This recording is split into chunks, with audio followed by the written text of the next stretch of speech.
All right. Hello, computer science students. Sorry to be gone today. But anyways, here's what's going to be going on. You got a couple video lesson that's in two parts. So just kind of watch this part and then this part. And then while it's going, it's going to have you type up some code. And so you can just type up all of it if you want. You can just make a file called like array algorithms or whatever. Or the other way you can do this is download this. The video will walk you through all of it, but you can also just download this .java file here, whatever.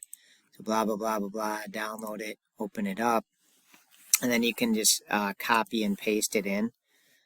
So if I go in here, do Eclipse and make a new class called Array Algorithms. I think I spelled that right, hopefully. And then just paste the code in there, and you probably got to change the package part of it or whatever.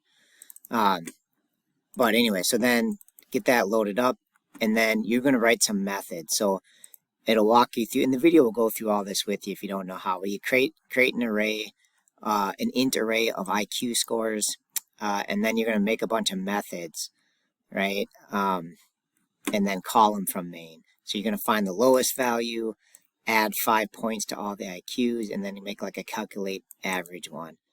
Again, I think I already made a display array there for you for reference purposes, it looks like. So the other videos will walk you through that.